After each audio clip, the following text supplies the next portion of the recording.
Então, pessoal, vamos dar início, então, ao nosso segundo encontro virtual da programação SISMEPAR, 17ª Regional de Saúde, que é Rodas de Conversas Virtuais, com o tema de saúde do idoso e o cuidado integral compartilhado, do compartilhamento da atenção básica, atenção ambulatorial especializada, que faz parte, né, do programa da Rede de Atenção Integral à Saúde do Idoso, faz parte do MAC, né, que estabelece as redes assistenciais que a gente desenvolve em parceria do Estado e do SISMEPAR, e que são desenvolvidas no espaço físico do SISMEPAR. Então, é um prazer a gente retomar esse contato com vocês. Já tivemos a nossa primeira atividade no mês passado e agora a gente faz o nosso segundo encontro virtual. No mês passado, a gente discutiu os princípios da atenção integral à saúde do idoso, né? Os conceitos, os princípios. Hoje, a gente vai falar sobre o conhecimento da população de idosos no território e a gente vai falar sobre o processo de contato com o idoso, identificação, rastreamento, estratificação do idoso, que é o tema que nós vamos desenvolver, então, ao longo da nossa conversa agora à tarde. Vocês, se quiserem fazer perguntas, se vocês fiquem à vontade, vocês podem interromper e perguntar, ou deixar a pergunta por escrito. A Verusca, na medida que vocês vão colocando as perguntas, ela pode me dar um toque também, e eu vou, na medida do possível, também tentando entrar no bate-papo para ver se tem alguma pergunta escrita. E assim a gente faz. Espero que seja de uma forma o mais dinâmica possível, né, para que vocês possam aproveitar da melhor maneira possível o que a gente está discutindo. Tá? E se faltar alguma informação, vocês podem, por favor, colocar e solicitar o complemento. E se for informação que a gente já tem disponível aqui, a gente repassa. Se não for, a gente programa para depois repassar para vocês. Tá bom? Então, uma boa tarde a todos e vamos começar o nosso trabalho. Espero que seja um trabalho produtivo para todos nós. Opa! O que está acontecendo? Não, que eu não estou conseguindo... Beleza. Bom, vamos começar primeiro abordando o tema do modelo de atenção ao idoso, ou modelo de atenção à saúde do idoso, né? O idoso, por si só, já tem a característica de ser um paciente que requer uma perspectiva de atenção à sua saúde de forma mais global, de forma ampliada, né? O idoso é um paciente que é muito difícil você enxergar apenas um aspecto da sua demanda por atendimento.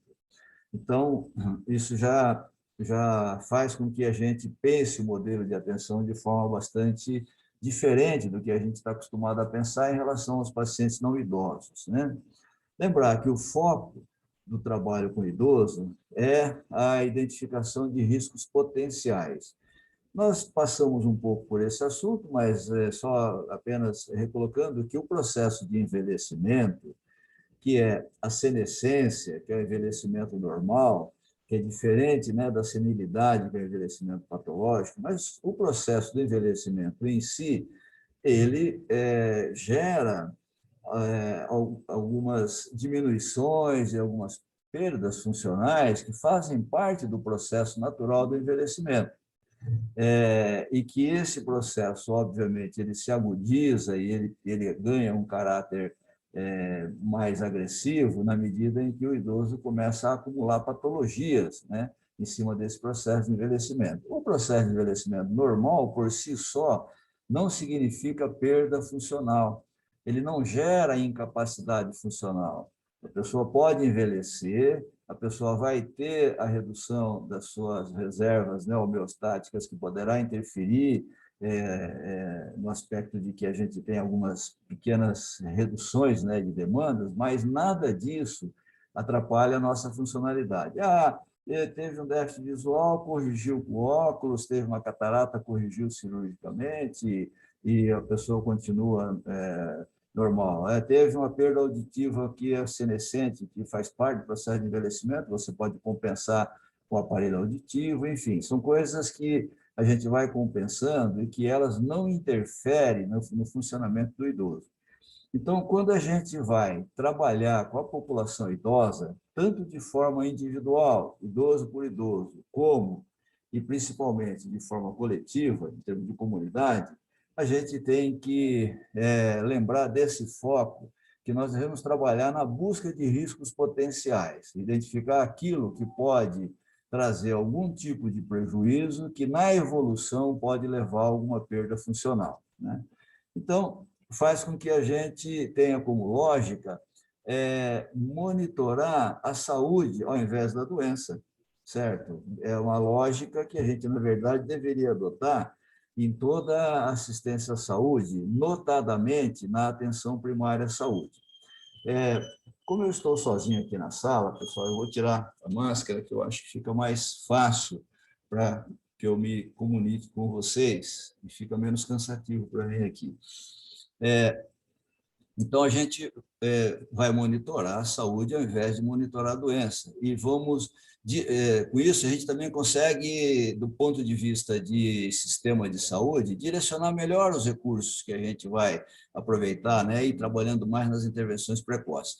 Intervir precocemente em riscos potenciais, ou seja, em problemas que poderão acontecer e se desenvolver, trazendo um declínio funcional no idoso, dá chances mais generosas de reabilitação, como está escrito aqui, de reabilitação e de redução do impacto na funcionalidade.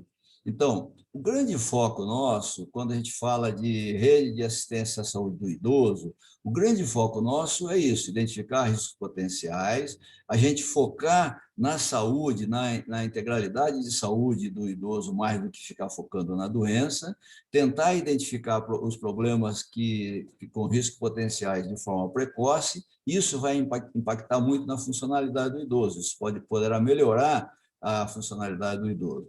Além de que a gente também, de qualquer forma, ele é um paciente que tem doenças, então nós não podemos, no idoso, não podemos também esquecer de que nós temos também que identificar as doenças que o idoso tem e a gente tem que também saber diagnosticar e saber tratar adequadamente também essas doenças, porque essas doenças, se não diagnosticadas e não tratadas, muitas das doenças, principalmente doenças crônicas que atingem o idoso, elas poderão levar também a uma perda de funcionalidade. Então, o idoso nós temos que olhar com dois olhares, né? O nosso foco é identificar riscos potenciais, mas nós temos que olhar tanto para as doenças que o idoso apresenta, aquele idoso que apresenta doenças, porque nem todos os idosos terão doenças, certo?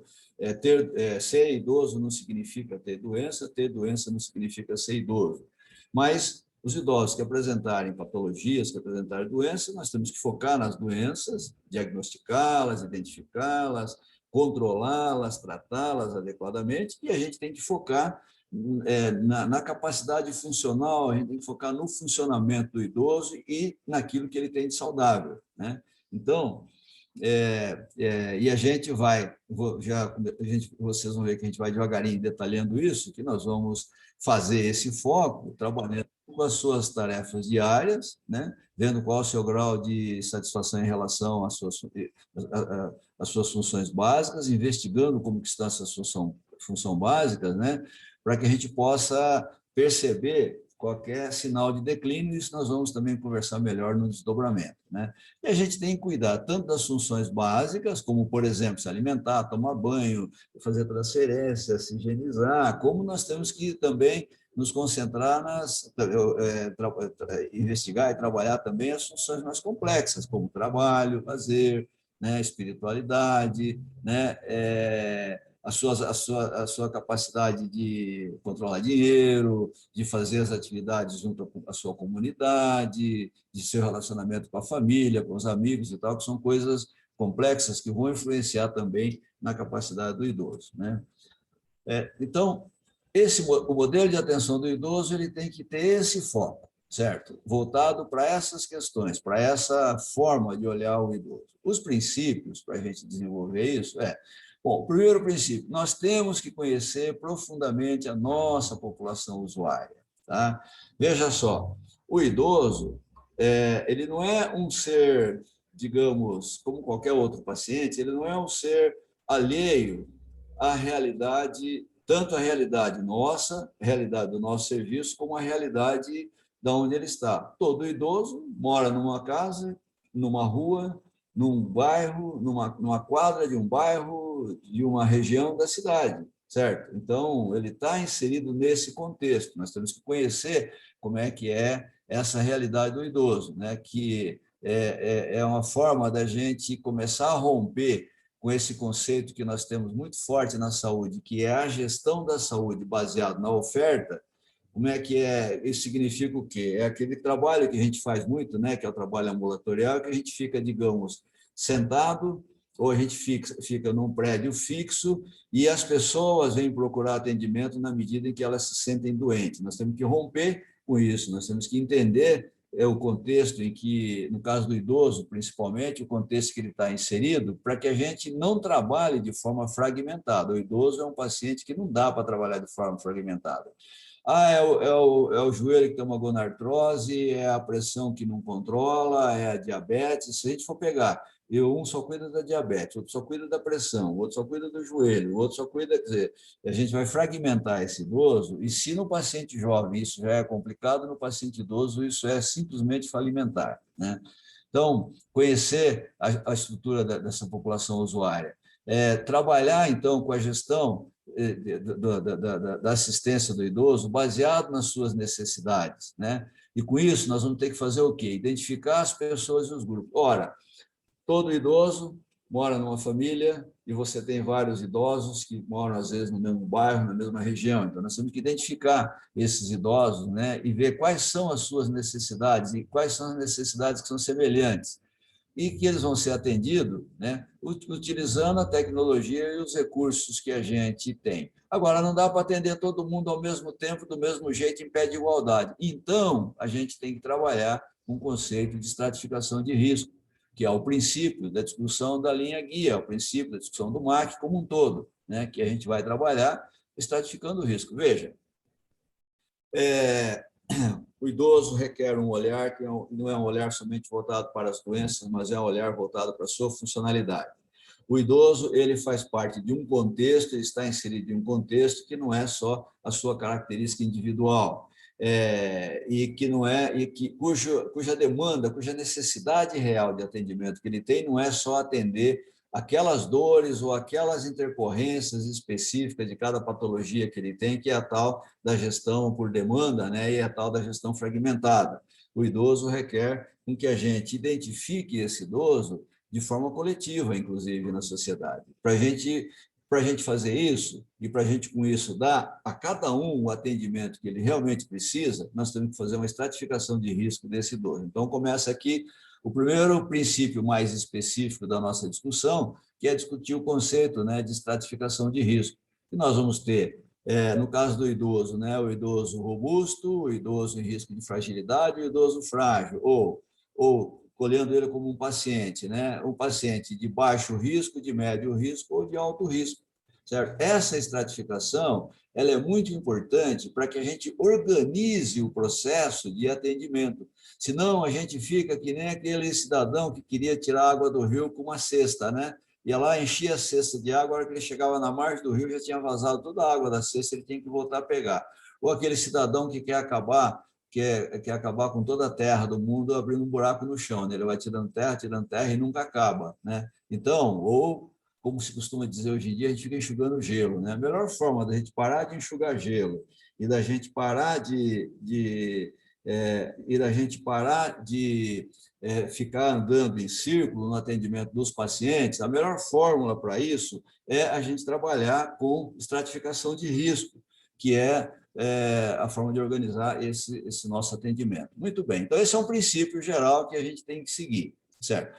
Como é que nós vamos aplicar esse princípio? Então, quais as etapas que a gente tem para aplicar esse princípio? Eu faço um parênteses, pessoal, até aqui não falei novidade nenhuma para vocês, tá? Até aqui eu não estou falando nada que seja muito diferente do que vocês estão vivendo no município, certo? E a gente ainda está falando isso como se nós não estivéssemos no meio de uma pandemia, né? Então, estamos falando isso para condições também normais de temperatura, e a gente pode ver que esses princípios eles devem ser aplicados também em relação à pandemia, depois eu falo alguma coisa para vocês sobre isso. Mas para a gente desenvolver o raciocínio, então lembrar que para fazer tudo isso nós temos etapas. E é um processo que ele é complexo e ele tem que ser estruturado em diferentes momentos. Tá? Então, o primeiro momento que a gente tem que fazer, a territorialização. O que é a territorialização? Você sabe, é só falar para a gente formalizar aqui.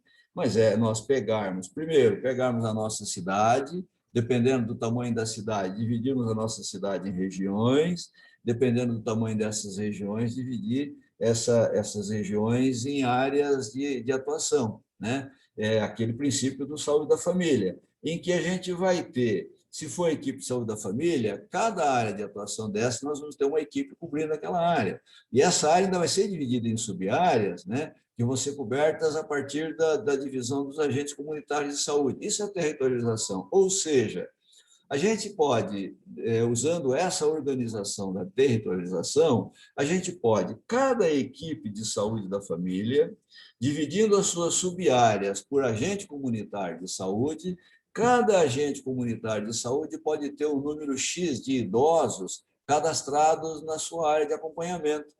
Então, a gente já rompe com o primeiro princípio, que é aquele de que o idoso é um ser que chega para a gente como se tivesse caído do espaço, e que a gente não sabe quem que ele é, de onde ele é, que bairro que ele mora, que rua, que não sei o quê, a gente já rompe aí na territorialização. Trabalhando com o princípio da territorialização, todas as equipes de saúde da família terão na sua base um número X de idosos, que estarão todos cadastrados, então entra o segundo item, que é o cadastramento das famílias, que estarão todos cadastrados, e que terão, certo? No primeiro momento, no primeiro passo, eles terão um agente comunitário de saúde que vai estar responsável por ele, ou que sabe que ele existe, ou que esteve na casa dele, ou que conversou com ele, porque esse é o trabalho do ACS. Então, nós temos a territorialização, com isso nós temos a identificação de todos os idosos, nós temos que ter o cadastramento desses idosos a partir do cadastramento da sua família, então ele já deixa de ser um ser, como é que fala, aéreo, né, que apareceu do nada, ele já começa a ter um vínculo bastante claro na nossa estrutura de trabalho. O segundo momento, ou o momento seguinte, é que a gente faz a classificação das famílias por riscos sociossanitários. Então, dependendo, ora, quem mora, sei lá, aqui em Londrina, quem mora aqui na Gleba Palhano, certo? Tem um determinado risco sociossanitário. Quem mora lá na favela, lá na ponta, né, na periferia da cidade, tem um outro risco sociossanitário. Essa classificação a gente também faz na estruturação de saúde da família, né? A gente faz a vinculação das famílias às equipes de estratégia de saúde da família, né? Obviamente, a gente vai identificar as nossas subpopulações, criança, gestante, hipertenso, diabético, idoso, não sei o quê. Nós vamos fazer a identificação dessas subpopulações com fatores de risco proximais e biopsicológicos. A gente vai reconhecer as subpopulações em condições de saúde estabelecida por extrato de risco e vamos fazer a distinção dessas subpopulações de saúde muito complexa. Então, veja, a gente parte da territorialização, que é a divisão dos espaços, e na divisão dos espaços, a identificação das famílias, na identificação das famílias, o risco sociossanitário dessa família, a sua vinculação à equipe de saúde da família, e nessa vinculação nós vamos identificar, então, vindo para o nosso tema, que é o idoso, nós vamos identificar os idosos que nós temos nessa área de abrangência que nós atuamos. E ao identificar os nossos idosos, nós já damos um passo bastante grande para a gente fazer a estratificação desses idosos e ver qual é o grau de complexidade que ele tem em termos de demanda e de necessidade de assistência à saúde, né? Então, essas etapas aqui, que são óbvias, que vocês fazem isso na prática, que eu não estou falando novidade nenhuma, mas essas etapas elas são fundamentais para a gente dar o passo seguinte, que é começar, primeiro, a enxergar os nossos idosos na comunidade e, segundo, começar a enxergar os nossos idosos de forma heterogênea, porque, como nós falamos na aula passada, todos os idosos não são homogêneos. Você vai ter idoso robusto, você vai ter idoso muito robusto e idoso muito frágil. Então, nós vamos começar a fazer essa identificação. E aí, nesse contexto, então, nós chegamos no idoso, que estão nessas áreas. Então, como vive esse nosso idoso? Certo? Como vive esse nosso idoso? Ele vive num contexto bastante heterogêneo, com relação ao território, isso que eu falei. Nós temos idosos que moram aqui na Gleba Palhano e temos idosos que moram lá na favela, certo? Nós temos famílias, né, que têm uma determinada, aí às vezes até independente do espaço territorial, né, você tem família, às vezes família de baixo poder aquisitivo, mas que a família é estruturada, e você pode ter família de alto poder aquisitivo desestruturada, mas você pode ter família mais estruturadas e menos estruturada. Você vai ver qual o ambiente que esse idoso vive, certo? Você tem idosos que vivem em ambiente com água tratada, com luz elétrica, com asfalto, com esgoto, com tudo, e tem idoso que vive do lado do lixão, né? Então, isso influencia no processo de envelhecimento? Claro que influencia, né? E ele é heterogêneo também na sua relação comunitária. Você tem diferentes comunidades onde o idoso está inserido. Então, veja, olha, a gente tem que enxergar o idoso não só pelas doenças, nós temos que identificar esse idoso no seu território, na sua família e na sua complexidade, nós temos que identificar como que esse idoso está vivendo, né? Nesse contexto, né? E entender que quanto mais heterogêneo for, né? Na medida que a idade dele vai avançando, vai aumentando essa heterogeneidade entre eles, né? E a gente precisa, então, conhecer a nossa população idosa, certo? De novo, eu falei agora há pouco, a gente tem que identificar quem são os nossos idosos dentro da população geral que reside no nosso território sanitário, certo? Nós temos que identificar, nós temos que saber, ali naquela casa tem um idoso, lá naquela outra esquina tem um idoso, lá naquele outro canto tem um idoso, e eu sei que vocês, com as equipes da família, toda a equipe, né? Vocês sabem isso de cor e salteado. Isso que é uma informação, às vezes, que ela parece uma informação subjetiva, ela, pelo contrário, é uma informação muito objetiva. E nós temos que saber que lá tem aquele idoso, mas nós temos que ter registrado quem é aquele idoso, o nome, a idade, as patologias que ele tem, os remédios que ele toma. Nós temos que ter esse idoso identificado de forma bem objetiva, certo? Fazendo, então, o cadastro individual e familiar. Repito, tudo isso que eu estou falando, eu estou ainda chovendo no molhado, tudo isso vocês conhecem, vocês fazem, mas veja que tudo isso faz parte do processo da gente identificar a nossa população idosa, da gente conhecer a nossa população idosa e da gente, ao conhecer a nossa população idosa, conhecer com nome, com história de vida, essas coisas, a gente vai ter muito mais facilidade para ter aquele olhar amplo que eu falei no começo, ou tudo aquilo, cumprir todos aqueles princípios que nós discutimos na aula passada, né? Então, a gente vai ter que levantar, né, em relação a isso, nós vamos ter que levantar no seu contexto de vida quais são os fatores multidimensionais que determinam sua capacidade de realizar as atividades de vida diária, certo? Considerando, né, o que ele tem de recurso de fator de proteção, o que ele tem de fator de risco relacionado às relações familiares, comunitárias, ambiente domiciliar e peridomiciliar. Veja, atividades produtivas, recreativas e participação social. Ou seja, nós temos que identificar o nosso idoso e entender todo o contexto dele, certo? E o ponto de partida para a gente entender esse contexto é a gente ver como é que é a vida diária desse idoso, certo? Quais as condições que ele tem de recursos de proteção?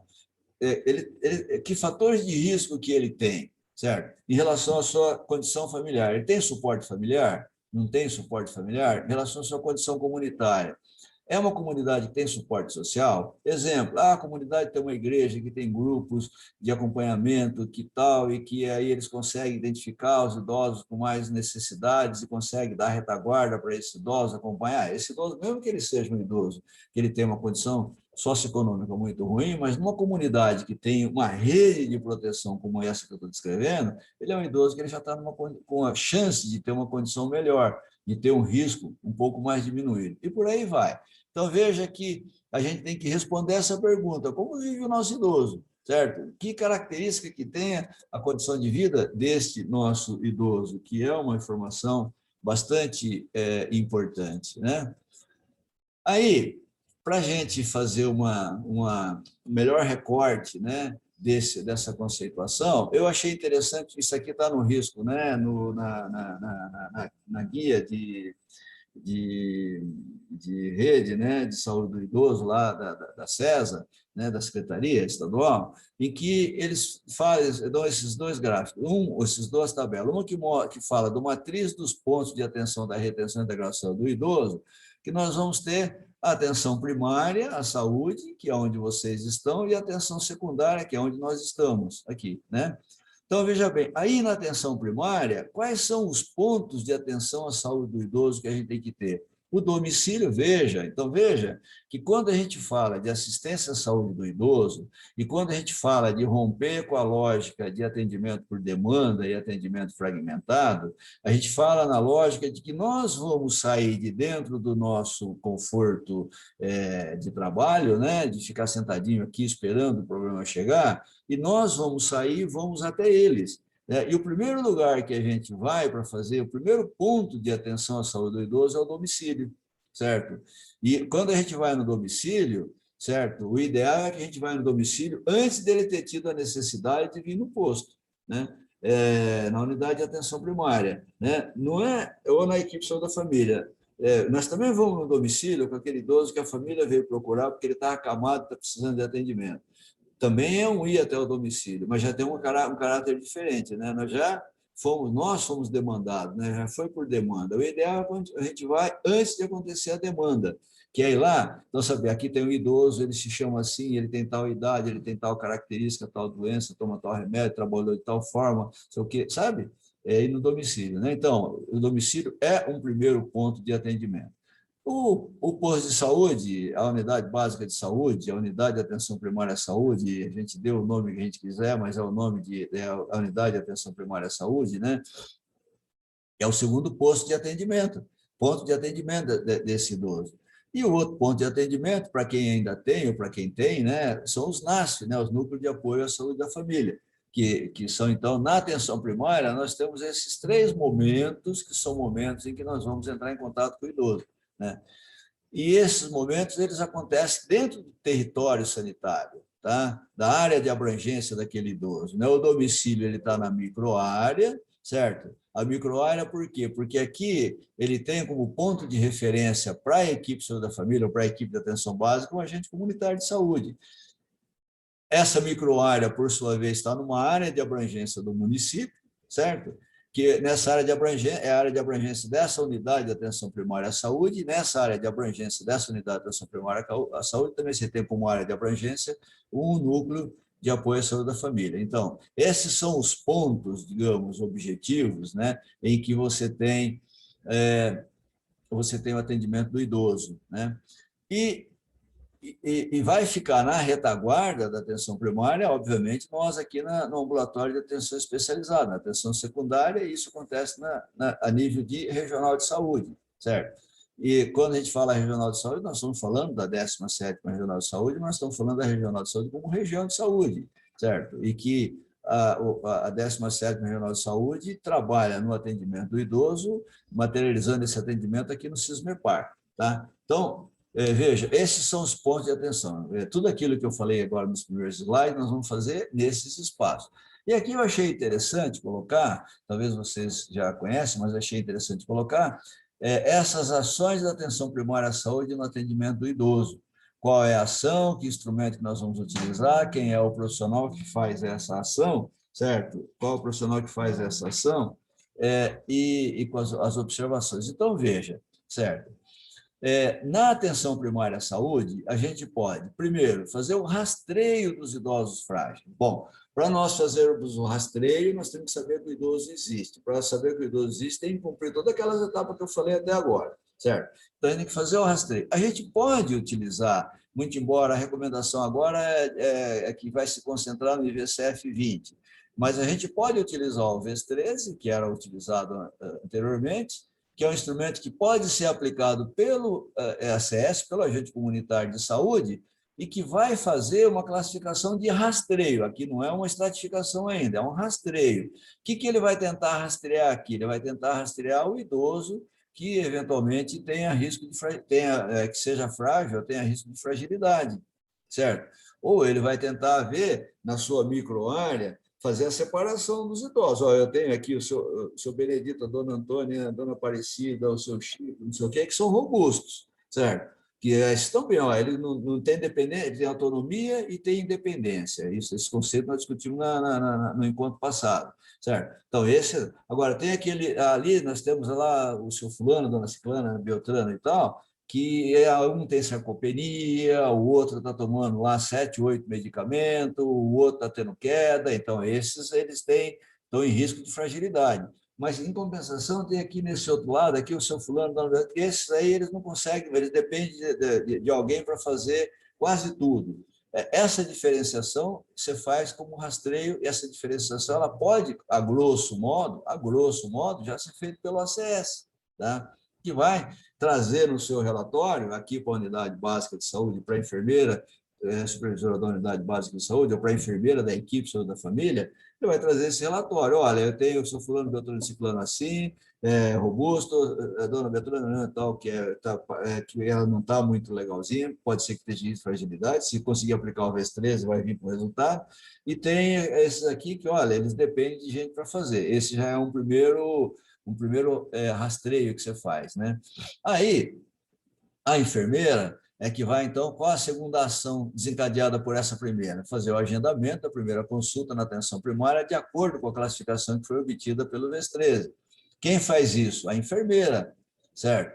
A enfermeira, né? Qual é a prioridade de agendamento? Você começa agendando os frágeis, depois os em risco de fragilidade e depois, por fim, os robustos, certo? Então, veja que também aí a gente já deu uma organizada no fluxo. Não vai precisar vir todos os idosos da microárea de uma vez só para ser atendido. Não, calma, vamos começar primeiro pelos que estão pior. Aí é o princípio de equidade, que é um dos princípios do SUS. Começa pelos que estão pior. E vamos indo até chegarmos no idoso robusto, né? No atendimento do idoso robusto. Mas organizadamente, com jeitinho, nós conseguimos atender todo. Bom, esse agendamento e esse atendimento é para fazer o quê? Agora sim, é para fazer a estratificação do risco desse idoso. Agora nós vamos saber se ele é um idoso de alto risco, de médio risco ou de baixo risco, ou traduzindo para o nosso linguajar da atenção integral à saúde do idoso, se ele é um idoso robusto, em risco de fragilidade, ou idoso frágil. Como é que nós vamos fazer isso? Nós vamos fazer isso com o IVCF-20. Esse quadro, que eu colei o quadro inteiro para facilidade na minha organização de apresentação, ele fala ainda que é a equipe multiprofissional de nível superior. Hoje, o IVCF-20, a gente já considera que não precisa ser necessariamente um dos profissionais de nível superior da unidade para fazer a aplicação do IVCF-20, certo? Nós temos que treinar muito bem, pode ser o técnico de enfermagem, auxiliar de enfermagem, pode até ser o ACS, se ele tiver condições de acompanhamento da discussão e tal, não tem problema, e tem acesso muito bom. Se a gente treiná-los muito bem, acompanhar a aplicação por um período até ver que ele está seguro, que ele sabe aplicar direitinho o IVCF-20, pode ser ele. Aqui, então, nós vamos fazer a estratificação. A gente vai aplicar o questionário do IVCF-20, tá? E aí, a conclusão do questionário, como nós vamos já ver como que fazemos tudo isso, vai nos dizer se ele é um idoso robusto, em risco de fragilidade ou frágil, tá? Essa é a lógica, tá? Bom, feito essa estratificação pelo IVCF-20, o que nós vamos fazer? Nós vamos fazer o agendamento das consultas de acompanhamento de acordo com a estratificação. Quem faz isso? A enfermeira, certo? A enfermeira vai agendar. Aqui é uma rotina de número que eu acho que ela ainda está valendo, mas vai agendar pelo menos 3 consultas ano para o idoso frágil, pelo menos 2 consultas ano para o idoso de fragilidade e 1 consulta ano para o idoso robusto, tá? Então, veja que você organiza, inclusive, o fluxo, você não precisa ficar atendendo todo mundo, toda hora, etc., certo? O que nós vamos fazer é que a gente vai anualmente aplicar o IVCF-20 para a gente ver se o nosso atendimento está funcionando ou não, se o idoso está respondendo ao nosso tratamento, se ele está melhorando ou não em relação aos seus declínios funcionais quando ele tem esse declínio, tá? Então, esse é o 4º passo. Qual que é o 5º passo? O 5º passo é fazer a avaliação multidimensional para elaborar o plano de cuidado. Nós vamos ver depois aqui, mas você pode fazer a avaliação multidimensional, até na atenção primária à saúde você tem 3 níveis de avaliação multidimensional do idoso. Uma que pode ser feita lá na atenção primária, a outra que tem que ser feita aqui na atenção secundária, e em algumas circunstâncias nós temos até que pedir atendimento especializado. dependendo do problema que ele tem, tá? Quem vai fazer a avaliação multidimensional é a equipe multiprofissional de nível superior. O médico, enfermeira, assistente social, fisioterapeuta, nutricionista, depende de que a gente tiver na equipe, nós já vamos ver isso aí como é, né? Apenas para idosos estratificados como frágeis ou em risco de fragilidade, tá? Que faz essa avaliação. Aí, a gente tem que ter um agendamento de retorno ou encaminhamento para atenção especializada, dependendo de como vocês fecham essa avaliação multidimensional na atenção primária. Quem faz esse agendamento é a enfermeira, certo? O idoso vai ser encaminhado à atenção especializada para elaborando um plano de cuidados, né? E aí a gente vai, então, para a última etapa, que é o monitoramento. A gente faz uma vez por ano com o IVCF 20, com a equipe multiprofissional de nível superior, que deve ser uma revelação que deve ser feita uma vez por ano, diante de alterações do estado de saúde. Tá? Então, assim, eu fiz um spoiler aqui em relação ao que nós vamos discutir, mas é para fixar que a metodologia que nós vamos organizar todo esse processo de rastreamento, estratificação e acompanhamento do idoso, a metodologia que nós temos, a forma prática de fazer, ela está muito bem resumida nesses 2 quadros que eu acabei de apresentar para vocês, tá bom? Doutor, posso tirar uma dúvida? Pode, claro. Eu sou enfermeira do consórcio daqui de Umuarama. Opa! E sobre o plano de cuidado, a atenção primária, eles enviam um plano de cuidado para vocês para depois ser alterado na atenção especializada ou vocês criam um novo? Olha, é assim, eu vou te responder de 2 formas a tua pergunta. Primeiro, o ideal é que, fazendo essa avaliação do IVCF 20 e concluindo a avaliação do IVCF 20 com uma primeira avaliação feita pela equipe da Unidade Básica de Saúde, é legal que eles venham com um mínimo, pelo menos, de plano de cuidados, certo? Olha, nós identificamos isso, nós estamos fazendo tais e tais procedimentos, o tratamento é esse e tal, com esse descritivo, né? Aí a segunda resposta é assim, é que nem sempre o pessoal consegue fazer exatamente desse jeito, mas geralmente, como é feito uma regulação para fazer o agendamento do idoso frágil, né, por atendimento especializado, na solicitação da consulta, não chega a ser bem um plano de cuidado muitas vezes, mas ela já tem a descrição daquilo que eles estão fazendo na atenção primária com o idoso. Certo? O ideal é que venha com um plano de cuidados inicial, né, já sistematizado pela atenção primária, porque aí a gente já sabe o que está sendo feito, você tem um ponto de partida, né, para avaliar depois. Então, aqui a gente tem um problema, porque eles nem sempre conseguem estratificar. Quando estratifica, ainda estratifica errado. Né? Agora a gente tem uma reunião amanhã para falar sobre isso.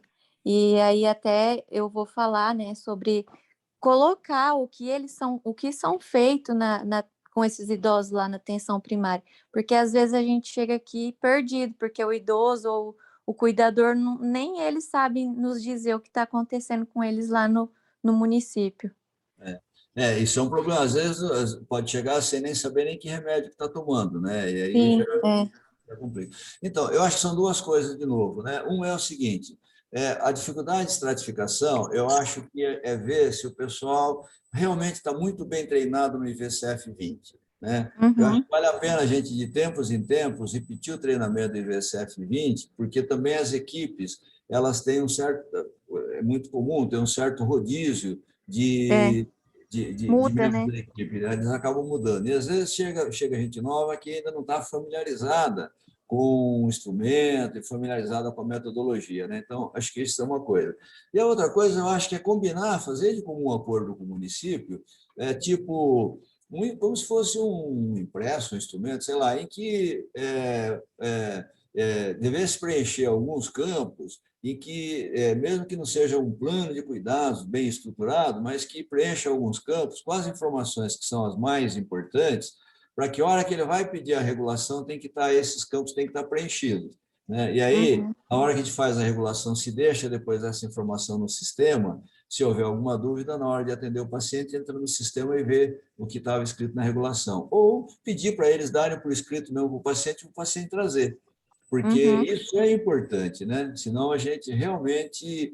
Assim, que a atenção especializada tem que conversar com a atenção primária de todas as formas, isso é fundamental, né?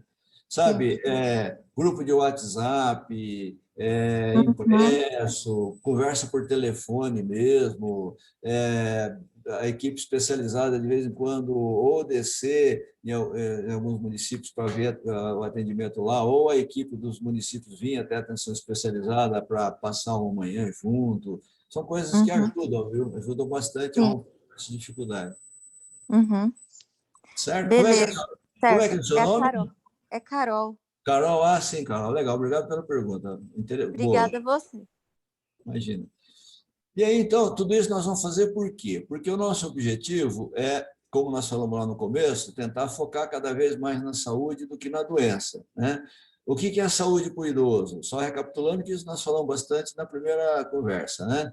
É a capacidade de realizar as suas aspirações e a satisfação, e satisfazer ou realizar com satisfação as suas necessidades, né? Então, isso é saúde, não é só a ausência de doença, né? Ele pode, ou está com suas doenças tudo controladinha e tal, mas ele pode não estar conseguindo fazer tudo o que ele quer, ele pode não estar satisfeito com a vida, enfim, né?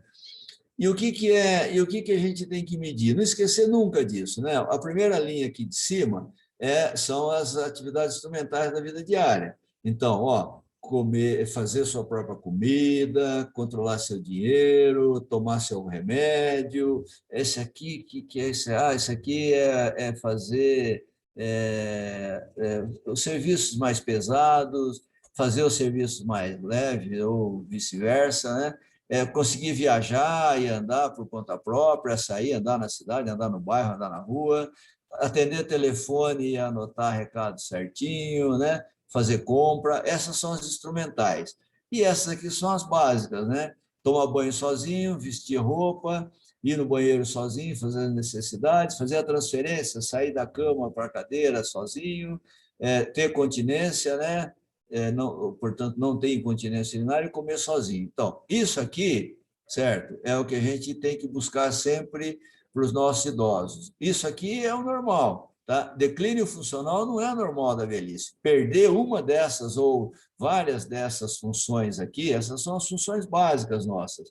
Perder uma ou várias dessas funções, isso não é coisa da idade, não existe isso. Você tem pessoa com 100 anos que faz tudo isso aqui, certo? Pode não fazer com a mesma agilidade de um de 50 anos, mas faz, certo? Faz sozinho, faz com autonomia e com independência. Assim como você tem pessoas, às vezes, com 60 anos que já têm limitações de declínio funcional que não conseguem fazer isso, né? Aí, de novo, né, fazendo spoiler da nossa conversa, mas para a gente sistematizar as ideias, para vocês conseguirem seguir meu fluxo aqui, lembrar que a gente tem, não sei se vocês estão conseguindo ver bem aí a imagem, mas lembrar que a gente tem que trabalhar com isso aqui, certo? Nós vamos partir da busca ativa do idoso de risco, certo? Então, conforme nós vimos agora há pouco, no domicílio, aplicando instrumentos de avaliação funcional, tá?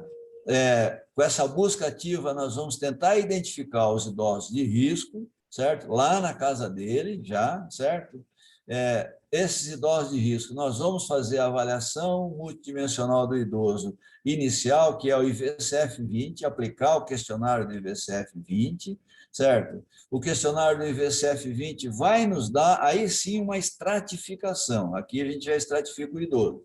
Se fizer de 0 a 6 pontos, ele continua apenas com acompanhamento rotineiro e realização de IVCF-20 uma vez por ano.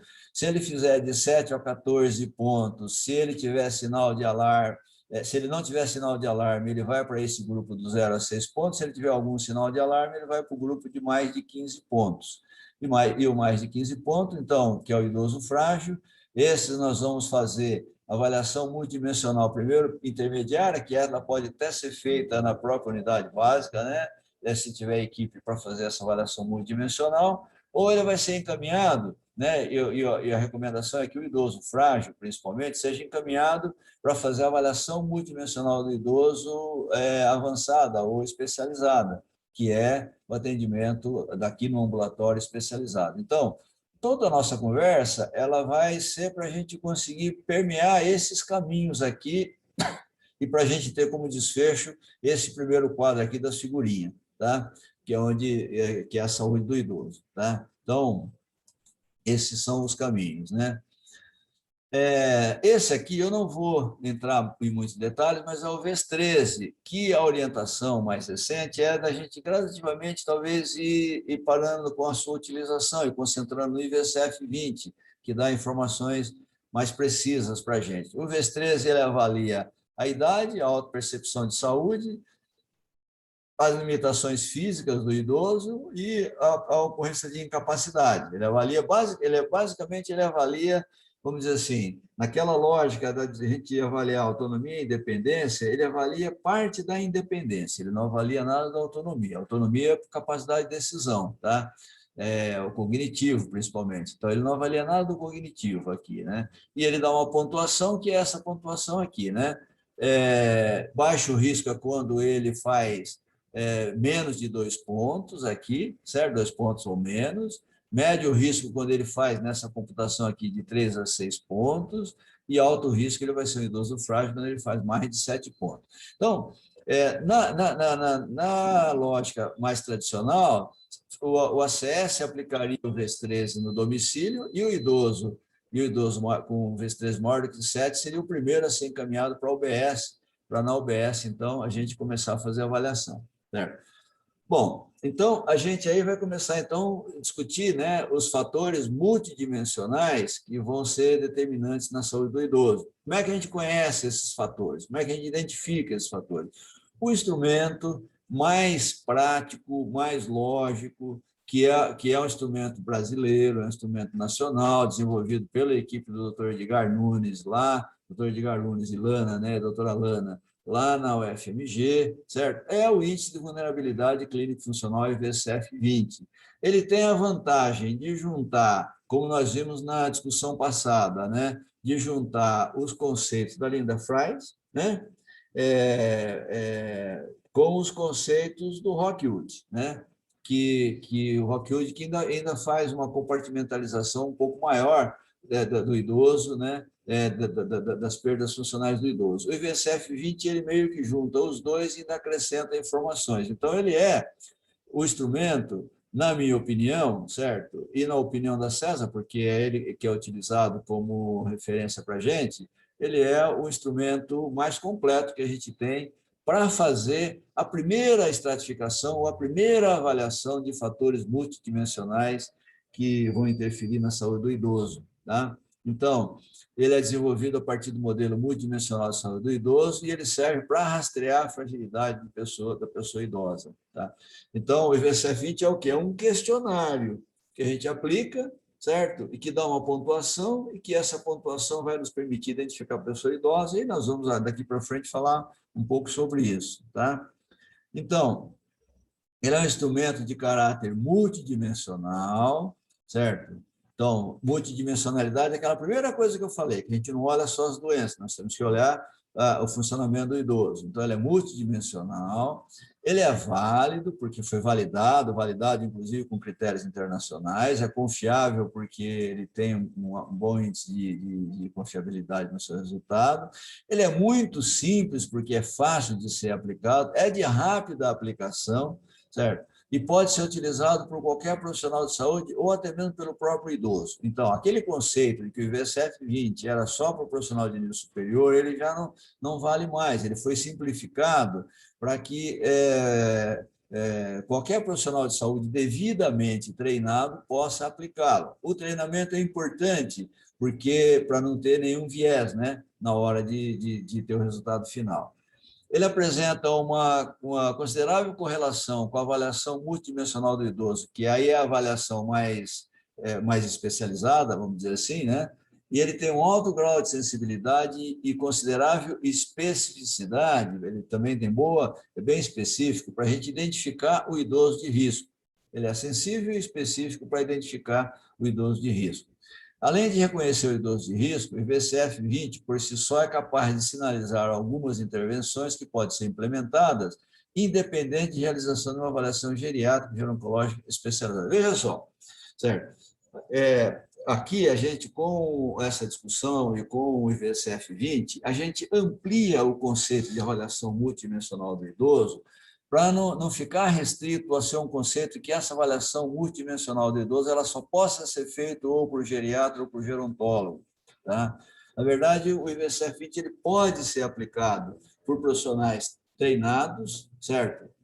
Tecnicamente competentes e treinados para isso, e ele vai permitir fazer a estratificação e ele permite direcionar também, fazer com que a gente já, mais ou menos, tenha um olhar mais voltado para os pontos de fragilidade que o idoso vai apresentar no resultado do IVSF-20. Então, ele é muito importante para a gente, nesse papel, de atendermos de forma coletiva ou de forma ampla a nossa população idosa, dentro daqueles princípios todos que eu falei lá no começo, territorialização, etc. Então, ele é um instrumento que agiliza, organiza o nosso atendimento e com certeza, ele dá a possibilidade de a gente ampliar a nossa capacidade de atender os nossos idosos. Veja, nós temos, se eu não estiver enganado, nós temos aqui na região da 17ª Regional algo em torno de 140 mil idosos, certo? Em 21 municípios, né?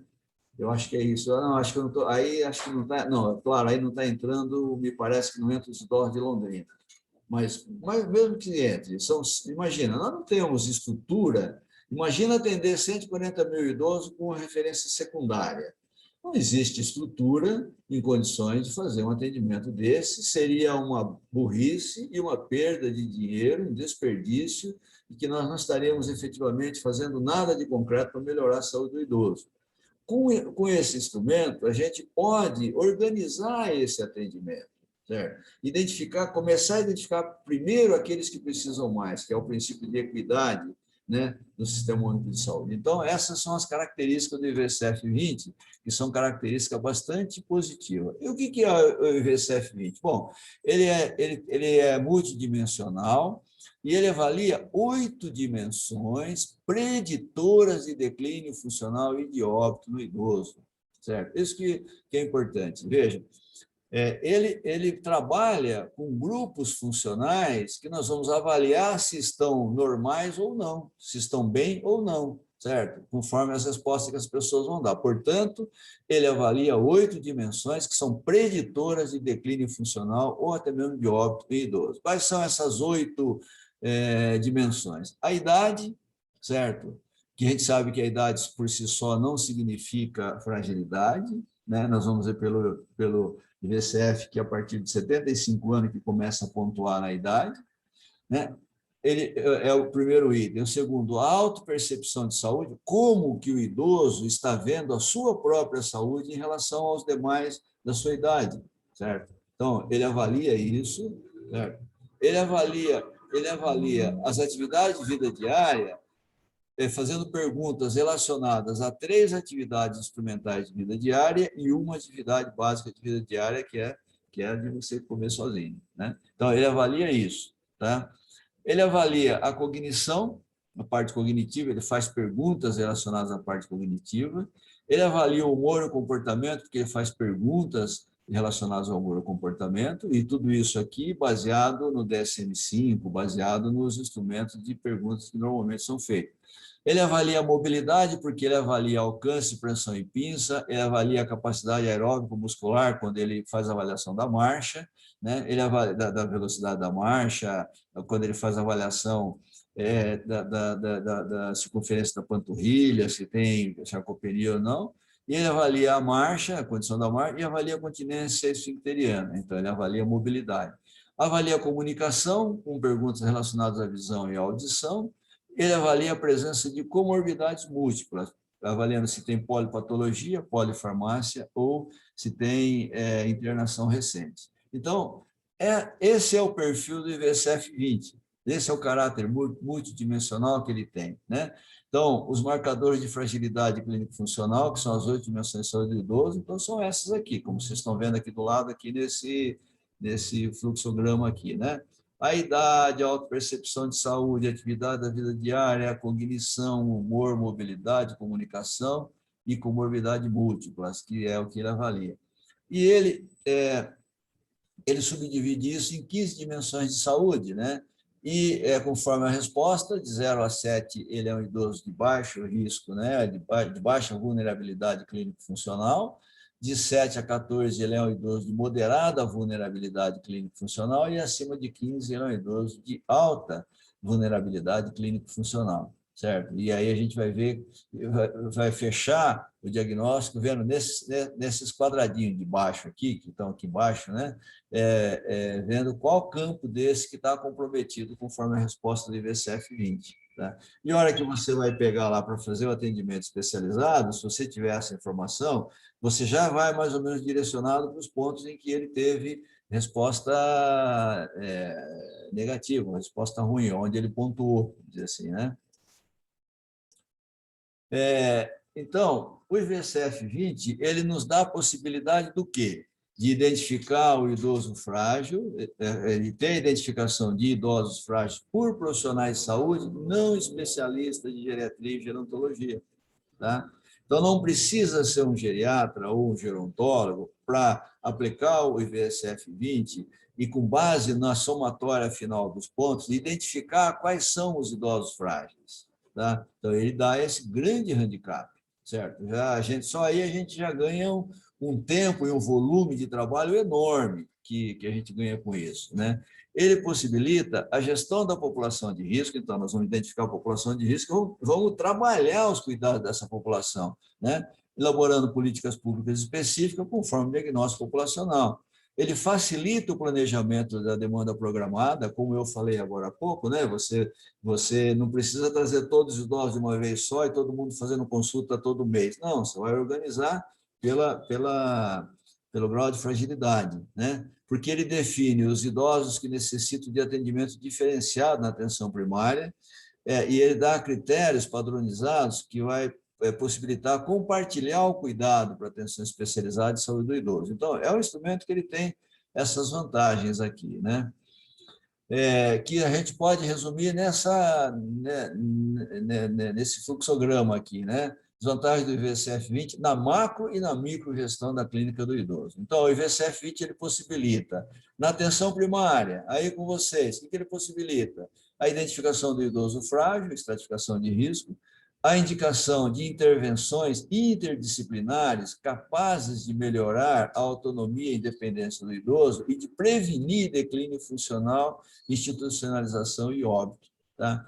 Então, ele dá essa previsão para a gente, ou essa possibilidade de prever, e com essa previsão, a possibilidade de que a gente possa já começar a intervir. Sabe, o idoso é frágil, fez o IVCF-20, é frágil. No IVCF-20 vocês identificaram pontos de fragilidade. Vai demorar um mês para sair a consulta da especialidade, já começa a atuar nessas fragilidades. Aí vem na pergunta que a Carol fez, né? Já cria um planozinho de cuidados para começar dentro do conhecimento de vocês, atuar nessas fragilidades que vocês identificaram, nesses riscos de fragilidade que vocês identificaram, de tal forma que esse mês que ele está esperando, o sistema já está agindo sobre ele, né? E fazendo um planejamento, e ele ajuda a planejar a demanda de forma programada para assistência à saúde, tanto no SUS como até mesmo na saúde suplementar. Então, ele possibilita na atenção primária essas ações. E na atenção secundária, o Verusca, tem como você trazer um copo d'água para mim? A boca está secando. E na atenção secundária, ele permite o planejamento da consulta especializada do idoso. Isso que eu falei, você recebe o paciente com o IVCF feito, você recebe o IVCF-20 do paciente, que é um documento que tem que fazer parte desse encaminhamento que a gente vai fazer para a atenção secundária, tá? Senão não justifica também, não é que não justifica, senão a gente torna muito desimportante o IVCF-20 para a atenção secundária, porque com o IVCF-20 na mão, você já começa também a programar melhor a consulta que você vai fazer. Tá? Destacando as dimensões de saúde do idoso, que merece uma investigação mais detalhada. Então, você vai fazer uma estruturação e direcionamento da consulta geriátrica, entendeu? Aplicou o IVSF-20 ao idoso frágil, a consulta vai sair daqui um mês, eu identifiquei pelo IVSF-20 algumas fragilidades, eu acho que dá para ajudar já no primeiro enfrentamento dessas fragilidades com tais e tais intervenções, já começam as intervenções, mas mando o idoso com o IVSF-20 e com o relatório das intervenções que eu estou fazendo, dos remédios que ele está tomando, etc. Né? O médico da especialidade pegou o IVSF-20, ele já consegue organizar e estruturar a consulta, também vai agilizar a consulta. Obrigado. Ó, eu peguei uma gelada e uma legal, obrigado. Natural, tá? Muito obrigado. Estava começando a secar o, como é que fala? O radiador aqui, né? Deixa eu aproveitar e tomar minha aguinha.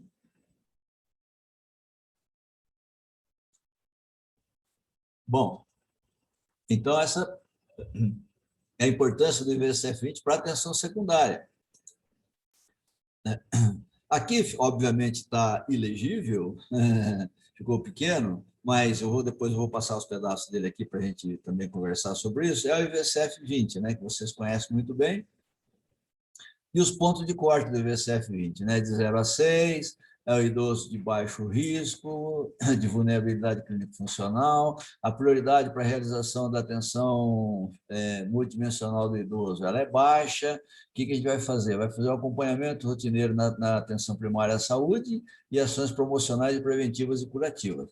A prioridade no paciente robusto, no idoso robusto, é mantê-lo robusto, certo? A gente não vai abandonar ele. Ah, ele é robusto, deixa lá, tá ótimo, tá bom, esquece. Não, a gente vai ter que, de alguma forma, fazer algum monitoramentozinho dele, de forma mais leve, né, mais light, mas a gente tem que acompanhar, para que ele continue robusto. De 7 a 14 pontos, é o idoso com moderado risco de vulnerabilidade clínico-funcional, certo? Então, é o idoso em risco de fragilidade.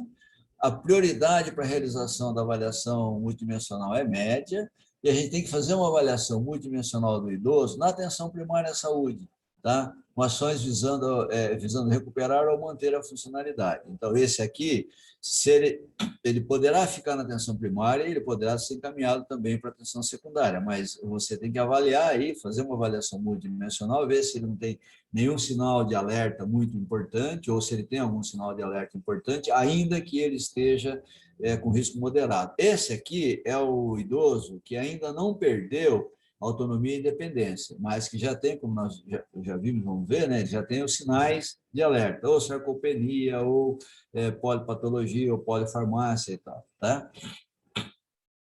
E se ele fizer mais de 15 pontos, esse é o idoso de alto risco de vulnerabilidade clínico-funcional, a prioridade para que ele seja atendido na avaliação multidimensional do idoso, ela é alta, certo? E a avaliação tem que ser feita por equipe de atenção ambulatorial especializada, já tem que vir aqui para nós, esse idoso frágil, tá? Então, isso é a conceituação prática aí do IVSF-20. Eu sei que isso vocês provavelmente já estão cansados de saber, pode até ficar um pouco cansativo, mas por uma questão de justiça, de homogeneização das informações, eu vou me dar o luxo de tentar passar, ainda aqui de uma forma talvez rápida e superficial, mas passar um pouquinho o IVSF com vocês, tá? Então, o primeiro grupo funcional que ele avalia é a idade. Ele começa avaliando a idade do idoso, né? Olha, se o idoso tem de 60 a 74 anos, ele não pontua, não soma ponto nenhum, certo? Para provar que a idade é um fator importante, um fator que deve ser pesado, sim, na avaliação de funcionalidade do idoso, mas ela não é, de longe, não é o mais importante, tá? Se ele tiver entre 75 e 84 anos, ele vai somar 1 ponto, e se ele tiver mais que 85 anos, ele vai somar 2 pontos. Então, a gente vai colocar aqui nesse quadradinho do canto, no último aqui, é que eu ponho a seta aqui, mas acho que não aparece para vocês, né? Mas nesse quadradinho do último, ele vai somar os pontos que foram feitos aí. Então, o primeiro é a idade. O segundo é autopercepção de saúde. Como é que a gente avalia isso? Nós vamos perguntar para o idoso, né? Em geral, comparando com outras pessoas de sua idade, você diria que a sua saúde é, 2 pontos, excelente, muito boa ou boa? Se ele responder isso, 0, não pontua. Ou sua saúde é regular ou ruim? dependendo do que, se ele responder isso aqui, pontua 1 ponto, tá? Então, essas são os dois primeiros grupos que a gente pergunta, as duas primeiras perguntas. Aí, nós vamos entrar na avaliação das atividades de vida diária. Nós vamos avaliar as AVDs instrumentais e a AVD básica, certo? As AVDs instrumentais, a primeira observação é a seguinte, é que ele vai somar no máximo 4 pontos aqui, tá? Veja que a somatória de pontos é um indicador negativo, tá bom? Então, vamos lá. Para avaliar a AVD instrumental, o que nós perguntamos? A pergunta 3. A gente vai perguntar para o idoso, vai fazer a pergunta desse jeito. Por causa de sua saúde ou condição física, você deixou de fazer compras, certo? Você parou de fazer compra, não faz mais compra. Se ele responder sim, soma 4 pontos. Agora, ele pode responder que não, que ele continua fazendo compra, ele não deixou de fazer compra, não deixou de fazer compra, ou não faz compra por outro motivo que não a saúde. De repente, ele nunca fez compra, nunca entrou no mercado, nunca passou na mercearia para levar 1 quilo de batata para a mulher dele, certo? Ele fala, eu nunca fiz compra, isso não... Então, aí vai responder aqui e não pontua, tá? Pergunta 4, ainda sobre a EVD instrumental. Por causa de sua saúde ou condição física, você deixou de controlar seu dinheiro, gastos ou de pagar as contas de sua casa? Essa aqui é um dado bastante importante, porque é um dos fortes sinais de início de comprometimento cognitivo, de início ou de comprometimento cognitivo estabelecido. Mas aqui nós estamos avaliando a AVD instrumental, não é a cognição, certo? Não vamos misturar as bolas. Então, ele não está mais conseguindo controlar dinheiro, os gastos, o pagamento das contas? Se sim, 4 pontos. Ou ele responde não, ou não controla dinheiro por outros motivos. É muito comum, viu, a gente pegar senhoras, senhorinhas, né, idosas, que elas não controlam dinheiro. Quem controla dinheiro é o marido. Assim como é muito comum o marido que nunca fez compra, quem faz compra é a mulher, né? A gente tem que diferenciar isso, né, e saber. Mas se precisar, sabe controlar, né? Aí tem que ver se sabe ou não. Bom, a pergunta número 5, ainda de AVD instrumental. Se por causa de sua saúde ou condição física, você deixou de realizar pequenos trabalhos domésticos, como lavar louça, arrumar a casa ou fazer limpeza leve, tá? É aquela AVD instrumental. Vê se ele deixou de fazer isso. Se ele falar que sim, soma 4 pontos. Se ele falar que não, ou não faz mais pequenos trabalhos domésticos por outros motivos que não por problema de saúde, ele não pontua. Aqui, se ele responder as 3, nós não vamos colocar 12 pontos aqui. Aqui vai no máximo 4 pontos. Ou seja, qualquer uma dessas que ele responder sim, ele já ganhou a nota máxima aqui, que são os 4 pontos. Tá bom? Aí, a pergunta de AVD básica, certo? A AVD básica é se por causa de sua saúde ou condição física você deixou de tomar banho sozinho, certo? Por quê? Porque o banho é a primeira AVD básica que a gente perde, que são as chamadas AVDs básicas, né, culturais, né? O banho, a roupa e ir no banheiro sozinho, né? Fazer a limpeza no banheiro, fazer a higiene do banheiro sozinho, são hábitos culturais. Então, são os primeiros que a gente perde. O último que a gente perde é comer sozinho, né? Então, por isso que a pergunta 6 é relacionada ao banho. Ó, só que aqui, ó, se ele responder sim, só aqui já vai para 6 pontos, tá? A resposta de AVD básica. Porque, claro, se ele perdeu a capacidade de tomar banho sozinho, ele já está com comprometimento funcional global, a funcionalidade global dele já está comprometida, tá? Bom, aí então nós fechamos as AVDs, aí nós vamos para a cognição. O que ele pergunta da cognição, da função cognitiva? O que ele pergunta? Presta atenção nessa pergunta no seguinte, olha, pergunta 7. Algum familiar ou amigo falou que você está ficando esquecido? Veja, a gente não pergunta, o senhor está ficando esquecido? A senhora está ficando esquecida? Não. A gente pergunta, algum familiar ou algum amigo notou que você está ficando esquecido? Falou que você está ficando esquecido? Certo?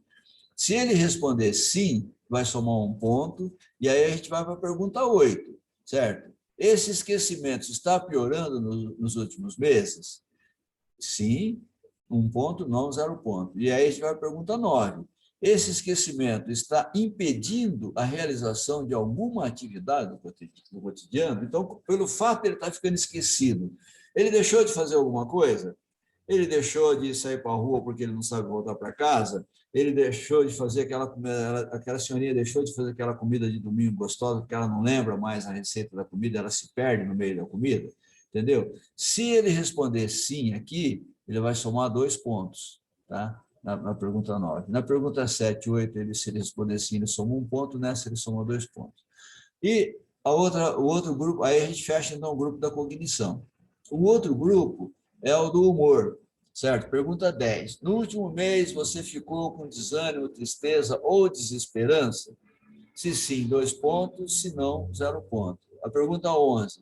No último mês, você perdeu o interesse ou prazer em atividades anteriormente prazerosas? Se sim, 2 pontos, se não, 2 pontos. Veja, aqui a gente tem essas perguntas, na verdade, elas fazem parte do rol de critérios do DSM-5 e do GDS, da Escala de Depressão Geriátrica, né? Só para a gente ter uma ideia. E com 2 perguntas, você já abre a porta para avaliar como é que está o humor. Se ele responder sim nessas 2 perguntas, já vai dar um bom direcionamento para o atendimento secundário de a gente trabalhar, investigar como é que está a condição de humor, se ele tem depressão, etc. Bom, aí nós vamos para a mobilidade, que é a avaliação, que essa talvez seja um pouco mais complexa, né? Assim, complexa em termos de atividades para fazer, né? Mas a mobilidade. Então, primeiro, alcance, pressão e pinça. O que a gente vai fazer? Você é incapaz de elevar os braços acima do nível do ombro. Pede para ele fazer isso aqui, ó. Pede para ele bater a mão aqui em cima do ombro, certo? Se ele não conseguir fazer, é sim. Se ele conseguir fazer, é não, certo? Você é incapaz de manusear ou segurar pequenos objetos, o que você faz? Você pode fazer isso aqui, ó. Dá uma caneta para ele, segurar e puxa a caneta da mão dele para ver se ele tem força de preensão, aliás. Você faz isso, mas antes você dá a caneta para ele numa mão e pede para ele passar para outra mão, devolver para outra mão, passar para uma mão, devolver para outra mão, ou pegar a caneta de cima da mesa, tá? Que é para você avaliar a capacidade que ele tem de manusear pequenos objetos. Então, aqui a gente avaliou alcance, pressão e pinça, que tem a ver com mobilidade.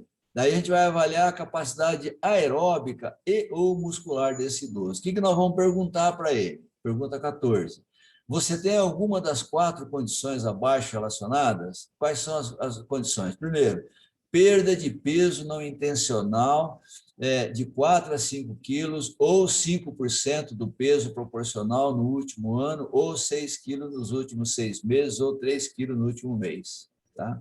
Então, a gente vai saber se ele está tendo, vai avaliar se ele está tendo perda de peso não intencional, tá? 4,5 kg aqui, né? Os 5% de peso no último ano, ou 6 quilos nos últimos 6 meses, ou 3 quilos no último mês, certo?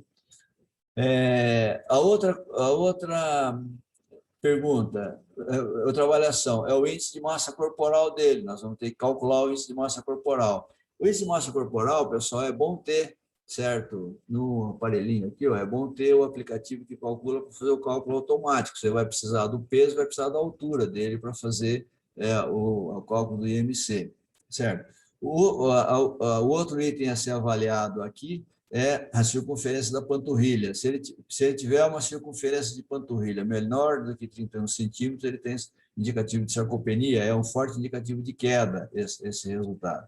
E se ele tem gasto no teste de velocidade de marcha de 4 metros, mais do que 5 segundos. Então, aqui tem que fazer o teste de velocidade, certo? O que você vai fazer? Vou explicar rapidamente e a grosso modo. Você vai colocar você vai marcar uma distância de 4 metros, vai marcar o início e o ponto de parada dele antes dos 4 metros, depois dos 4 metros final, e vai pedir para ele atravessar, andar naquele trecho, certo? Como se estivesse atravessando uma rua, velocidade normal, tá? E vai com o cronômetro. A hora que ele entrou na marca dos 4 metros, você aperta o cronômetro para você ir marcando. A hora que ele passou a marca dos 4 metros, você interrompe o cronômetro, tá? Para você medir. Se ele gastou mais do que 5 segundos para andar esses 4 metros, ele tem uma diminuição da velocidade da marcha. Então, qualquer condição dessa que ele responder sim, vai somar aqui 2 pontos. E o máximo que você soma aqui é 2 pontos, não é acumulativo as respostas, tá? Então, essa é a capacidade aeróbica ou muscular, tá? A marcha. Então, você vai avaliar, vai perguntar para ele, você tem dificuldade para caminhar, capaz de impedir a realização de alguma atividade do cotidiano? Então, ele está com dificuldade para andar o suficiente para que ele pare de fazer coisas que ele fazia antes? Você teve 2 ou mais quedas no último ano? Essa é uma pergunta bastante importante, que é a avaliação de quedas. Então, ambas valem 2 pontos e são somatórias. Tá? Se ele responder sim às 2, é 4 pontos. Se ele responder sim a uma delas, é 2 pontos. A outra pergunta sobre continência esfincteriana, que é 17, se você perde urina ou fezes sem querer em algum momento. E essa é uma pergunta importante de fazer, que se ele não perguntar, o paciente não diz, viu? E se ele tem incontinência esfincteriana, a resposta é sim, e vale 2 pontos. Tá? Então, aqui a gente avalia, então, com esses 4 subfunções, a gente avalia a função de mobilidade. Aí vamos avaliar a comunicação. Primeiro, a subfunção de visão. Você tem problema de visão capaz de impedir a realização de alguma atividade do cotidiano? É permitido o uso de óculos lente de contato. Ou seja, você tem dificuldade de visão? Não, eu só ponho óculos, está tudo bem, não tem dificuldade nenhuma. Então, a resposta é não, tá? Independente dele ter que usar óculos ou não. Ou sim, eu tenho, mesmo com óculos eu tenho porque a vista está embaçada, porque tem uma mancha no olho que eu não enxergo, né? Então, é sim, tá? E vale 2 pontos. A audição. Você tem problema de audição capaz de impedir a realização de alguma atividade do cotidiano? Também é permitido o uso de aparelho. Com o aparelho, não. Com o aparelho auditivo eu faço tudo, não tem problema nenhum. Né? Mas eu mesmo com o aparelho auditivo eu já parei de fazer coisas, já não saio na rua, já não gosto de participar de conversa porque eu não escuto direito. Então, a resposta é sim. Tá? E soma 2 pontos. E, por fim, as comorbidades múltiplas. Né? Se ele tem polipatologia, o que avalia a comorbidade múltipla? Polipatologia, polifarmácia ou internação recente nos últimos 6 meses. Qual é a pergunta que nós vamos fazer? Você tem alguma das 3 condições abaixo relacionadas? 5 ou mais doenças crônicas, uso regular de 5 ou mais medicamentos diferentes todo dia, internação recente nos últimos meses. Se ele responder sim, soma 4 pontos. Certo? Se ele responder sim a qualquer uma dessas aqui, soma 4 pontos. E o máximo que ele vai fazer aqui é 4 pontos. Beleza? Então, pessoal, assim, esse é o IVCF-20, vocês conhecem, mas a gente precisa homogeneizar a informação, a gente passou, tá? O IVCF-20, ele vai dar, então, para a gente de 0 a 6, de 7 a 14, mais do que 15. Diferente do IVC-13, que dá de 0 a 2, de 3 a 6, ou maior do que 7. Aqui. E o IVCF-20 nos permite fazer aquela estratificação mais detalhada do idoso, que é a estratificação que vai de 1 a 10. Então, veja, o idoso robusto ele pode ser do extrato 1, do extrato 2 ou 3, o idoso em risco de fragilidade ele pode ser do extrato 4 ou do extrato 5, e o idoso frágil, isso nós vamos ver mais para frente, tá? Na próxima aula que vamos discutir isso. E o idoso frágil, que ele pode ser do extrato 6, 7, 8, 9 ou 10. Tá? O idoso robusto, o idoso em risco de fragilidade. E aí o resultado final, né, dessa classificação do IVCF-20 é que nós vamos ter na resposta ou idoso robusto, ou um idoso em risco de fragilidade, ou um idoso frágil. Tá? Um idoso com declínio funcional, que é idoso frágil. Bom, portanto, certo? O IVCF-20, no manejo clínico dos idosos, ele vai nos dar a possibilidade de identificar sintomas ou problemas de saúde que merecem intervenção específica, como? Ora, ele vai permitir com que a gente possa ter suspeita de incapacidade cognitiva, aquelas 2 perguntas de cognição, certo? Se alguém da família ou algum amigo disse que ele está ficando esquecido, se ele responder que sim aqui, a gente já vai ligar a antena para investigar a possibilidade de demência ou comprometimento cognitivo leve, né? O transtorno de humor, se ele respondeu aquelas questões lá do humor, se ele respondeu sim, já nos direciona.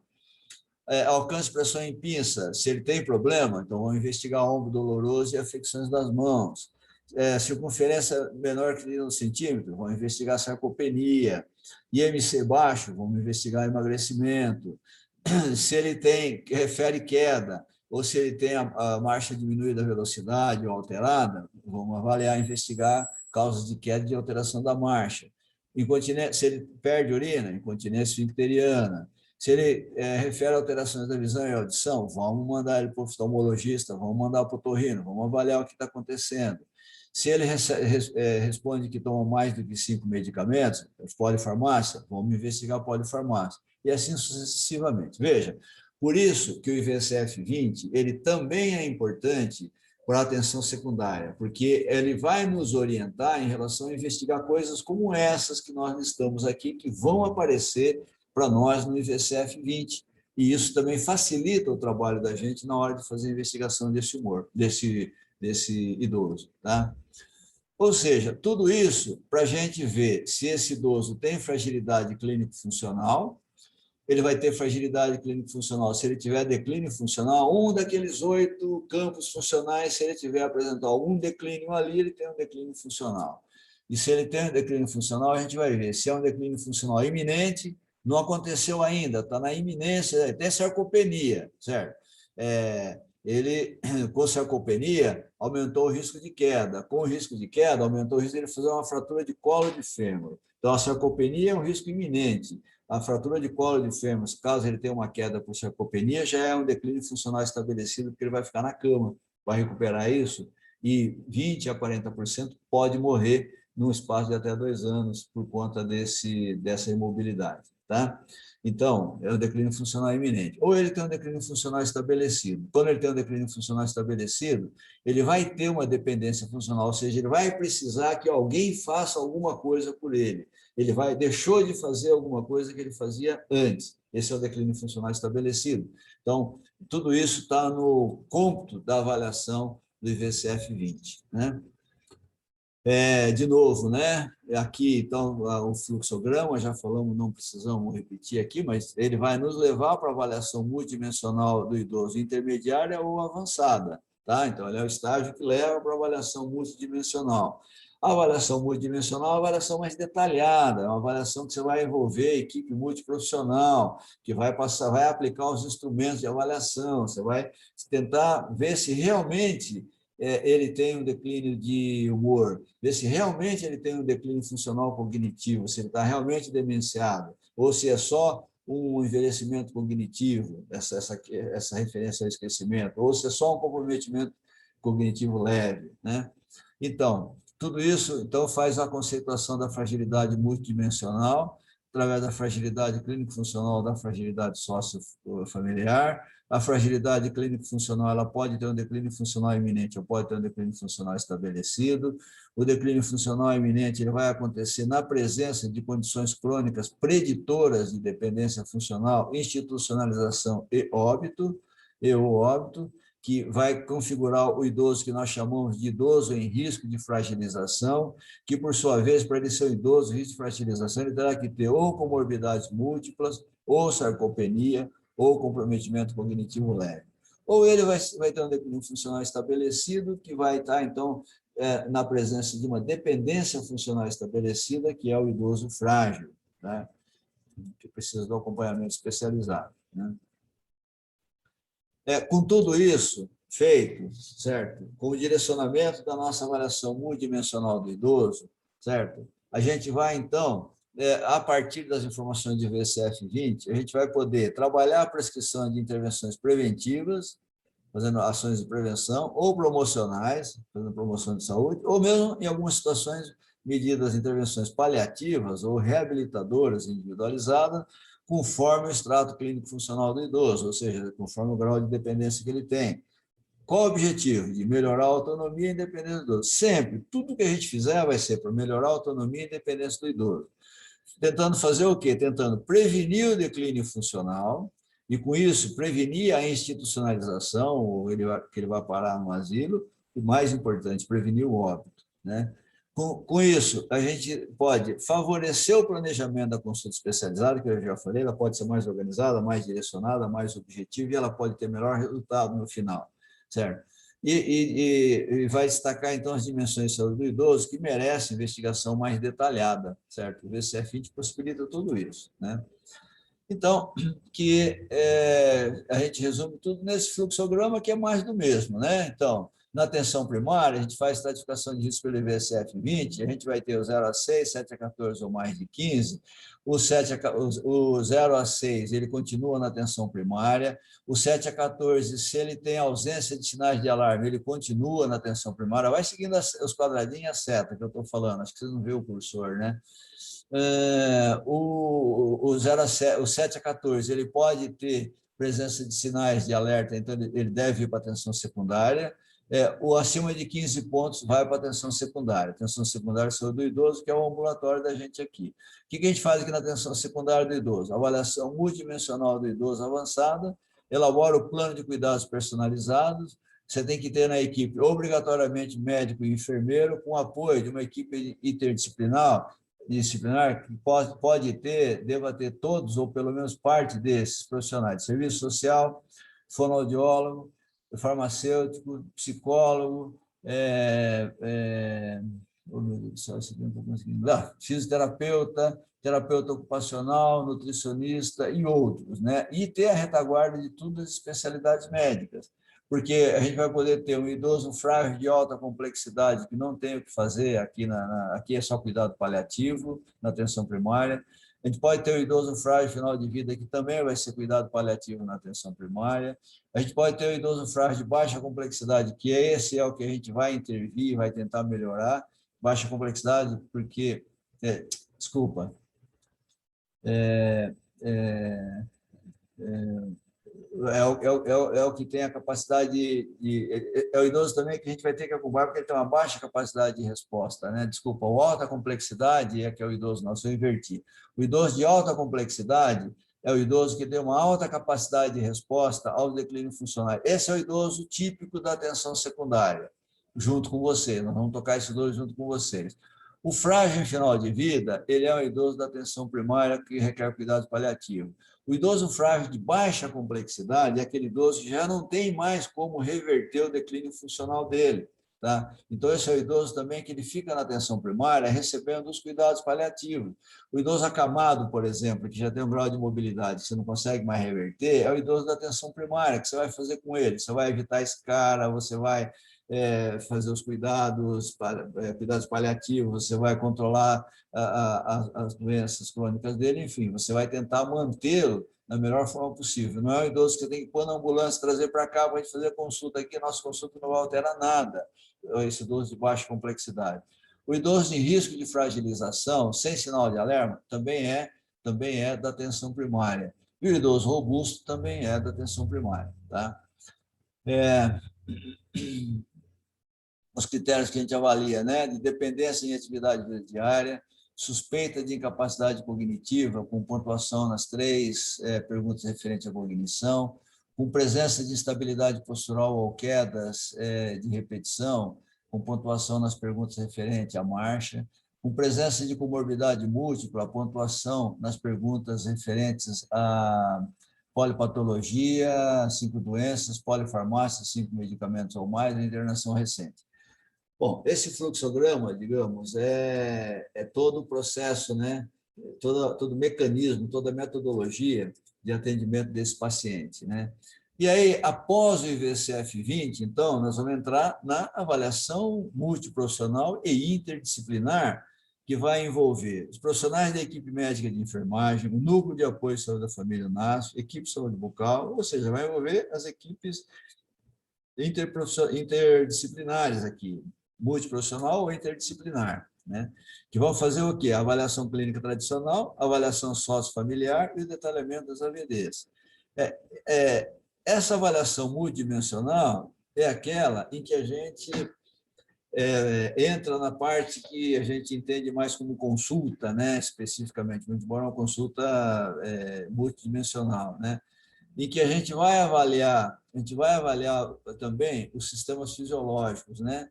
E medicamentos, história pregressa e fatores contextuais, além daquelas informações, vai aparecer melhor aqui, né? Então, a gente vai avaliar, isso, né? O IVCF-20 leva para avaliação multidimensional, você fecha a avaliação da funcionalidade global, vai aplicar os instrumentos de AVD instrumental e de AVD básica, para ver qual o grau de declínio que ele tem. Vai avaliar os sistemas funcionais de cognição, humor, comportamento. Aí a gente faz a avaliação, aplicando instrumentos ou fazendo a avaliação clínica mesmo, né? Nesses casos, né? E vai avaliar os sistemas fisiológicos, então, condição de nutrição, de saúde bucal, do sono, do sistema cardiovascular, sistema respiratório, sistema digestivo, o sistema geniturinário, o sistema músculo-esquelético, o sistema nervoso, o sistema tegumentar, o endócrino metabólico, o sistema imunoinflamatório. Então, esses sistemas nós vamos avaliar na avaliação multidimensional do idoso. A gente vai avaliar os medicamentos, por isso que é muito importante, nunca, pessoal, nunca mande o paciente, o idoso, para atendimento secundário, sem mandar escrito certinho, detalhado, a lista dos medicamentos. Lista de medicamentos, a gente faz checklist de medicamentos, a gente faz assim, ó, certo? Losartana, 50 miligramas, um comprimido a cada 12 horas, por exemplo, certo? 2, metformina, 850 miligramas, um comprimido de manhã, um comprimido após o almoço, sei lá. 3, certo? E aí vai, né? Assim, a gente tem que listar os remédios, colocar o nome do sal básico do remédio, não coloque nome, pode colocar o nome comercial, mas põe o nome do sal básico do remédio e qual a posologia dele, né? Qual a dose do remédio e qual a posologia, como que ele vai ser, como que ele está sendo tomado, né? Tá? Listar as histórias pregressas do paciente e a gente tem que fechar com os fatores contextuais, avaliação sociofamiliar, avaliação do cuidador e avaliação ambiental. Essa é a avaliação multidimensional do idoso. Esse quadro aqui eu não vou entrar, mas ele faz a descrição da avaliação multidisciplinar, multiprofissional interdisciplinar do idoso, por nível, na atenção primária, aliás, no IVCF-20, na atenção primária, na atenção secundária e na atenção especializada. Vai ficar aqui, se vocês conseguirem ler depois, vocês leem, mas mais como orientação, não precisamos entrar nesse detalhe. A gente faz, então, a avaliação clínica, também faz a avaliação clínica tradicional, aqui, onde nós vamos realizar anamnese, exame físico do idoso, focado em avaliação do sistema fisiológico, como eu falei agora, né, e outras funções orgânicas. Esse fluxograma que eu acabei de mostrar, que é esse aqui de novo, que é o mesmo que eu acabei de mostrar. Então, avaliação multidimensional, a gente vai fazer anamnese, exame físico do idoso, focado nessas informações. Tá? A gente vai avaliar, obviamente, os quadros funcionais, mas a gente vai avaliar os sistemas fisiológicos dele, certo? E as outras funções orgânicas dele também, tá? Avaliação sociofamiliar, né? A gente faz a identificação e a caracterização dos principais fatores de determinante de saúde do idoso, aplica o instrumento de avaliação de fragilidade sociofamiliar, que vai avaliar suporte familiar e social, vai dar uma pontuação que indica desde a ausência de gravidade, 0 ponto, até uma situação mais grave, quanto maior a pontuação, maior a fragilidade. Aqui tem que ter aquele instrumento de avaliação de fragilidade sociofamiliar, que eu acabei não colocando aqui, né? Principais fatores de risco que vão entrar nesse instrumento. Então, se ele mora sozinho, se ele mora em asilo, em instituição de longa permanência, se ele tem companheiro ou cônjuge, ou se ele vive sozinho, se a viuvez é recente ou é antiga, se tem... isso aqui tudo é avaliado aqui, nessa avaliação de fragilidade sociofamiliar. Ausência de familiares, amigos ou cuidadores com disponibilidade de atender idoso, principalmente dependente de cuidado, se ele tem ausência de visita de familiares ou amigos com regularidade, se ele é responsável pelo cuidado de outras pessoas dependentes na casa, geralmente é o idoso cuidando de outro idoso, se ele é analfabeto. São os fatores de risco que a gente tem, né? Se ele é dependente do benefício de prestação continuada BPC, ou se ele não tem acesso à renda própria, capaz de garantir a sua subsistência, se ele mora em casa própria ou não, se ele não tem essa condição, se ele participa de alguma atividade como trabalho, igreja, família, grupo de convivência, se ele tem indício ou ocorrência de violência doméstica, principalmente quando voltada à pessoa dos idosos. Né? Vocês estão cansados? Eu vou tocando para a gente passar o conteúdo, depois a gente pode conversar, mas vocês podem, como eu disse, vocês podem perguntar. Eu não sei se vocês estão perguntando aqui no bate-papo, mas se alguém perguntou alguma coisa, eu não vi também. Deixa eu ver aqui. A Carolina de Almeida que tinha feito a pergunta no som. o detalhamento das AVDs, né, das atividades de vida diária.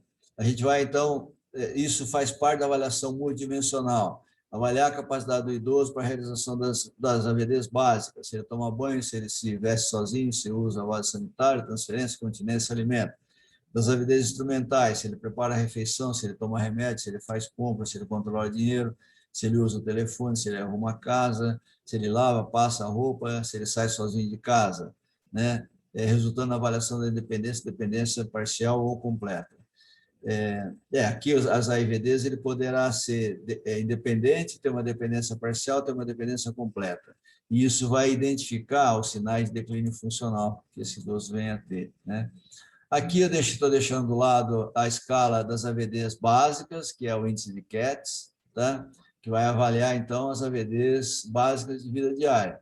Banho, vestir, uso sanitário, transferência, continência, alimentar sozinho. Aqui, a escala de Lawton-Brod, que avalia as atividades instrumentais. O que essa escala pergunta? Você é capaz de preparar suas refeições? É capaz de tomar seus remédios na dose certa, no horário certo?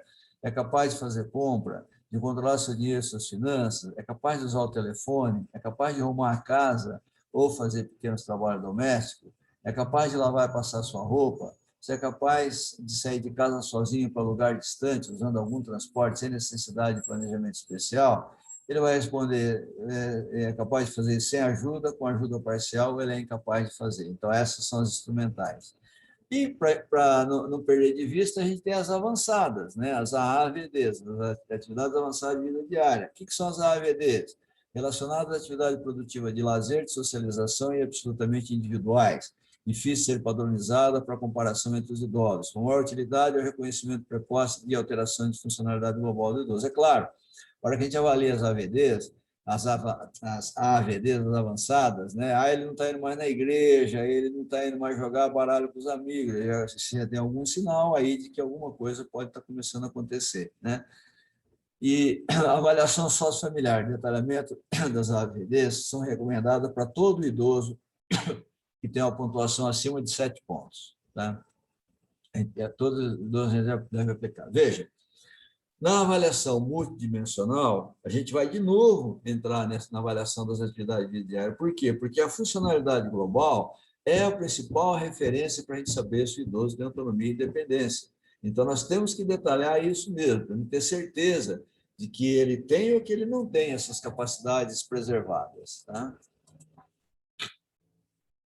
Aí, agora, aquele mesmo gráfico do início, né? Repetindo os caminhos aqui, né, que a gente tem, e dizendo que o desfecho disso vai ser um plano de cuidado do idoso. O que o plano de cuidado do idoso nosso vai responder? Ele vai responder o quê? Certo? O que esse idoso tem? Então, qual é o diagnóstico geriátrico, gerontológico completo? Então, aqui, o diagnóstico, pessoal, nós vamos diferenciar esse diagnóstico em 2 diagnósticos.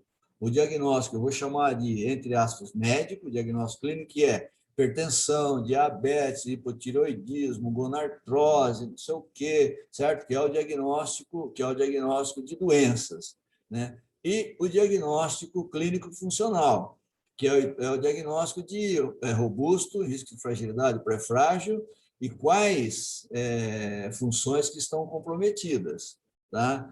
Então, esses 2 diagnósticos a gente tem que fazer ao fechar a avaliação do idoso. Por quê? Então, por que a gente faz isso? Né? Para a gente definir as metas terapêuticas e prioridades e justificativas para as mudanças. Então, aqui nós vamos dizer o que a gente está fazendo, o que a gente quer alcançar, o que nós temos que fazer.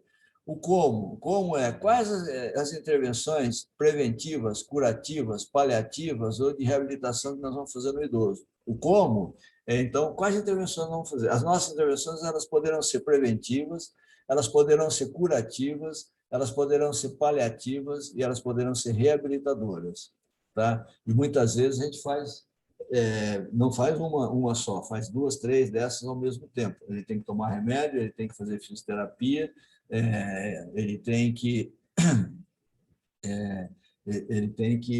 prevenir o risco de um infarto, né?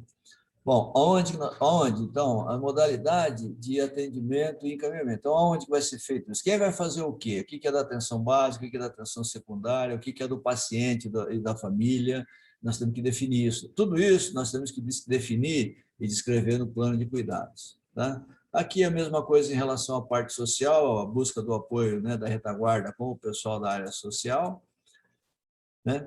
Nós estamos acabando, tá? Agora aqui as figurinhas finais. Veja, qual que é a nossa meta? Nossa meta é, em relação ao sistema fisiológico ou às doenças, a gente controlar, diagnosticar, tratar ou controlar as doenças dos nossos idosos, certo? Que é a clínica médica do idoso, que é a mesma doença, só que em indivíduos com 60 anos ou mais. Então, isso que é importante sempre lembrar, certo? Doença é doença, idade é idade. Ele é hipertenso, ele não é hipertenso porque ele é velho, ele é hipertenso porque ele é hipertenso. Aí ele tem um hipotiroidismo. Ah, mas é que velho vai ter hipotiroidismo. Não, ele tem o hipotiroidismo porque ele tem um hipotiroidismo. Você pode ter pessoa jovem com hipotiroidismo, certo? Então, é importante ter essa identificação das doenças, porque nós temos que intervir nessas doenças. Nós temos que trabalhar na perspectiva de melhorar a vida do paciente. O que é melhorar a vida do paciente? Não é tratar as doenças só, também, mas não só. Melhorar a vida do paciente é ele ter as suas atividades instrumentais preservadas e ter suas atividades básicas de vida diária preservadas, que são esses dois quadrinhos aqui. Portanto, qual é a nossa meta? Melhorar a vida do paciente e sua família. A nossa meta ela vai ser atual, então a gente vai ter que intervir em coisas que estão acontecendo hoje, tentando buscar cura onde for possível buscar cura, ou buscar melhora assintomática onde for possível buscar melhora assintomática. E ela vai ser futura, também em relação à perspectiva futura, que é retardar a evolução de possíveis declínios funcionais iminentes que esse paciente tem, que é fazer a prevenção secundária, que aquela hipertensão não vire um AVC, por exemplo, ou é fazer prevenção primária, certo? Que ele não venha a desenvolver uma dislipidemia, que venha a desenvolver um infarto, certo? Então, a gente tem que planejar o nosso desfecho do atendimento tendo em vista essas perspectivas aqui, certo? Então, meta, melhorar a vida do paciente, atual e futura, isso que nós acabamos de falar. Como? Tudo isso aqui é plano de cuidados, tá? Como?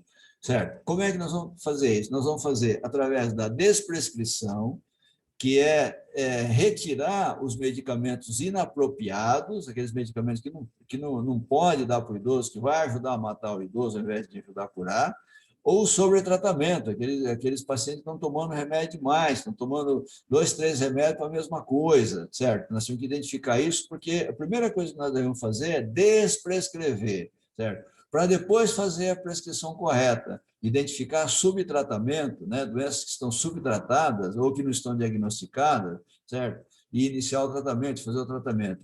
E fazer a definição de metas individualizadas, né, em relação à prescrição, conforme o extrato clínico funcional, né? A gente tem que fazer reabilitação, programar atividades de reabilitação. Tem casos que nós vamos ter que programar atividade de cuidado paliativo e tem casos que nós vamos ter que programar atividade de prevenção primária e secundária para fazer o cuidado certo, que é aquele que resolve o problema do idoso. Acho que nós estamos praticamente no final. Aí, para a gente não perder o hábito, nós vamos encerrar falando isso aqui, ó, que na atenção primária, qual a função de cada um de nós no atendimento multidimensional do idoso ou no atendimento do idoso, certo? Veja que tem atividades com o agente comunitário de saúde. O que o agente comunitário de saúde pode fazer? Ele pode realizar a busca ativa por meio da visita domiciliar, identificar e cadastrar os idosos no território. Claro, isso é o que ele faz. Ele pode aplicar o instrumento do IVES-13, ou, se treinado, pode até aplicar o IVSF-20. Ele pode observar o risco de queda no domicílio. Olha, tem escada, tem buraco, o quintal é cheio de buraco, tem escada para subir, tem área que, com sabão e água, tal, entendeu? Ele pode fazer esse tipo de identificação, né? E ele pode informar sobre os serviços que tem lá e que pode ser oferecido. Olha, o senhor pode tratar da pressão, o senhor pode pegar o remédio da pressão arterial no posto, não precisa comprar, certo? Sei lá, coisas desse tipo assim que o agente comunitário pode estar capacitado para fazer. O auxiliar de enfermagem, ele também pode ajudar na busca ativa por meio da visita domiciliar, ele pode identificar, cadastrar e acolher os idosos do território que vão na UBS, vinculando esse território até a UBS, ele pode aplicar o instrumento do VES3 ou pode aplicar o IVSF-20 pelo novo conceito, ele pode aplicar o IVSF-20, ele pode observar risco de queda no domicílio utilizando o protocolo. Tem o protocolo, né? Aquele protocolo de risco de queda, leva aqui e faz o checklist. Né? Tanto ele como o agente comunitário pode fazer o protocolo de risco de queda no domicílio. Ele pode alimentar bancos de dados e supervisionar o enfermeiro. Né? O enfermeiro tem a carga maior aqui, né? Para variar, né, pessoal da enfermagem. Ele vai supervisionar o AS e o agente, e o auxiliar de enfermagem, e o técnico de enfermagem na aplicação do VES3 ou do IVSF-20. Ele vai agendar a primeira consulta na UBS de acordo com a estratificação que foi feito, de acordo com o rastreio que foi feito. Ele pode aplicar o IVSF-20 ou delegar, né, de acordo com o risco identificado. Ele pode definir a programação de cuidados local, ali a nível da UBS. Ele pode realizar consulta de enfermagem. Ele pode encaminhar idoso do nível secundário de atenção para indicar a equipe interdisciplinar, alimentar banco de dados, pode fazer avaliação multiprofissional interdisciplinar do idoso, elaborar plano de cuidados, ele pode avaliar e monitorar indicadores. Eu não vou ler todos, não, senão eu vou ficar gago aqui, mas vamos terminar aqui no médico, para ler pelo menos então a coluna de cá. O médico, ele pode aplicar o IVSF-20, oferecer apoio técnico à equipe de saúde da família da UBS, pode realizar consulta médica, solicitar exame, prescrever medicamento, ele pode coordenar a equipe multiprofissional no desenvolvimento da avaliação multidimensional interdisciplinar, ele pode participar da AMI e elaborar o plano de cuidados, ele pode avaliar e monitorar os indicadores, certo? Veja que tem atividade para o fisioterapeuta, para o psicólogo, para o nutricionista, para o assistente social, para o terapeuta ocupacional, para o odontólogo, para o farmacêutico, para o fono e outros mais que a gente quisesse. Ora, por exemplo, não tem o educador físico nessa lista aqui que está colocado. O educador físico é um profissional que eu também considero fundamental no plano de cuidados do idoso, né? Porque vai ajudar a desenvolver atividade física orientada, que vai complementar aquilo que o fisioterapeuta faz, o fisioterapeuta conserta, corrige, e o educador físico ajuda a manter depois, com atividades e tal, né? Enfim, é isso aí, certo? Foi o último slide foi esse. Então, pessoal, é tudo isso o que a gente tinha aqui para comentar com vocês, certo?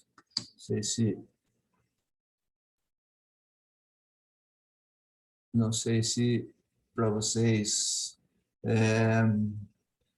deu para vocês acompanhar. O volume de informação é muito grande, né? Acompanhar. Alguém quer algum comentário? Deixa eu ver como é que eu faço aqui agora.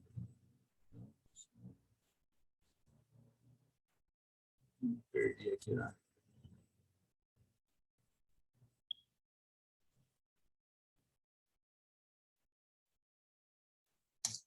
Pronto. Oi. Está com eco.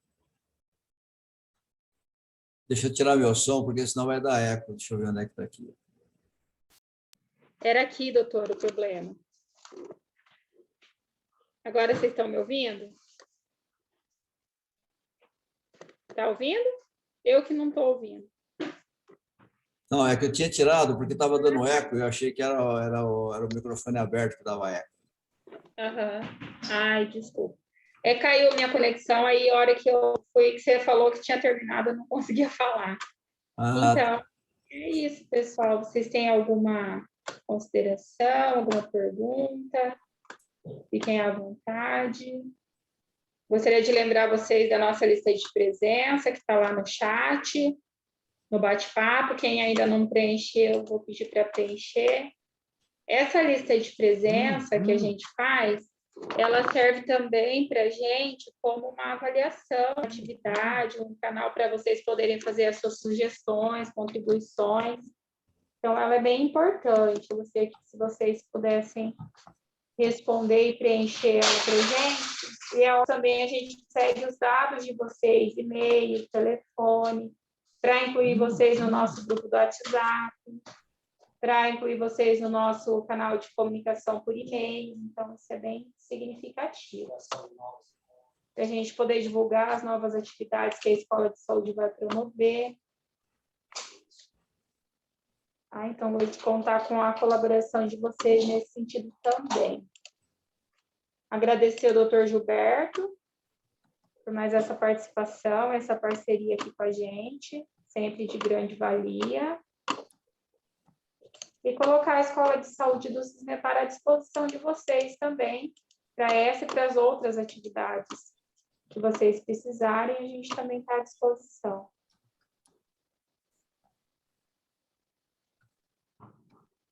Beleza, então é isso. Obrigado, um abraço a todos. Esse Fiquem bem. material, mais uma coisinha que eu esqueci de falar. Esse material ele vai ficar disponível lá na nossa página do Google Sala de Aula. A gente criou uma sala lá, da linha de cuidado, hipertensão e diabetes e o idoso junto lá, onde a gente disponibilizar os conteúdos. Então, a gente vai disponibilizar o link das aulas, vai disponibilizar o material que o doutor usou para apresentar, linha de cuidado, material de apoio que a gente for promovendo aqui no Cismepar, a gente vai colocar lá também. E aí, quando vocês preenchem esse a gente também conseguiu o e-mail de vocês para incluir lá nesse Google Sala de Aula e vocês vão ter esse acesso liberado para poder utilizar esse material e até compartilhar com as equipes, tá bom?